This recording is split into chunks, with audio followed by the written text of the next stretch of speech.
నమస్కారం. నా పేరు దీప్తి. మీరు చూస్తున్నారు అమ్మ చిట్కాలు దీప్తిశ్రీ. పిల్లలకి సింపుల్ అండ్ ఈజీగా ప్రిపేర్ చేసి పెట్టుకునే కిచిడీని చూపిస్తాను.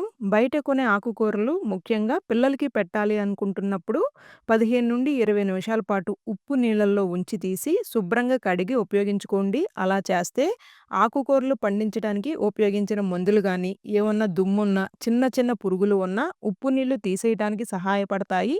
ఈ రెసిపీ 8 నెలల చిన్నారుల దగ్గర నుండి ఏ ఏజ్ పిల్లలకి అయినా పెట్టుకోవచ్చు.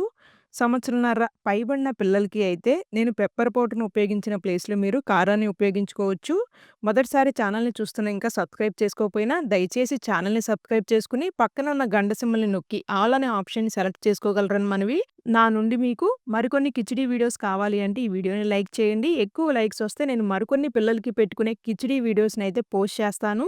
గిన్నెలో 250 ఎంఎల్ వరకు నీళ్ళని పోసుకొని, సాల్ట్ వాటర్‌లో 15 నిమిషాల పాటు నానబెట్టుకొని, శుభ్రంగా కడిగిన చిన్న బౌల్ కట్ చేసుకున్న పాలకూరని వేసి 5 నిమిషాల పాటు ఉడకపెట్టుకోవాలి.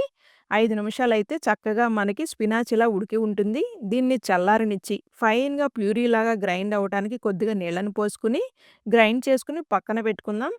ప్రెషర్ కుక్కర్‌లో 3 టేబుల్ స్పూన్స్ నెయ్యి వేసుకొని, నెయ్యి కాక వచ్చినాక 1/4 టేబుల్ స్పూన్ జీరాని చిటపటలాడనిచ్చి, 2 చితక్కొట్టుకున్న వెల్లుల్లి రెబ్బల్ని వేసి, కొద్దిగా పచ్చి బఠానీని కూడా వేసి, ఒక్క నిమిషం పాటు పచ్చి బఠానీని వేపుకుని, గ్రైండ్ చేసుకున్న ప్యూరీని కూడా వేసి, మొత్తం కలిసేలాగా కలుపుకొని, మరొక నిమిషం పాటు కుక్ చేసుకుని, శుభ్రంగా కడిగిన 1 table spoon rice, 2 table spoons పెసరపప్పు, 2 టేబుల్ స్పూన్స్ ఎర్ర కందిపప్పుని వేసి, చిటికెడు పసుపు, సంవత్సరం పైబడిన పిల్లలకి అయితే సరిపడ ఉప్పును కూడా వేసి, మొత్తం కలిసేలాగా కలుపుకొని 400 ఎంఎల్ వరకు నీళ్ళని పోసుకుని 4-5 విజిల్స్ వచ్చేంత వరకు కుక్ చేసుకుని, అవసరమైతే స్మాషర్‌తో మెత్తగా స్మాష్ చేసుకుని, చల్లారినాక మీ చిన్నారులకైతే పెట్టండి. ఈ వీడియో మీ అందరికి ఉపయోగపడుతుంది అని అయితే ఆశిస్తున్నాను. వీడియో నచ్చినట్లయితే please do like, share and subscribe.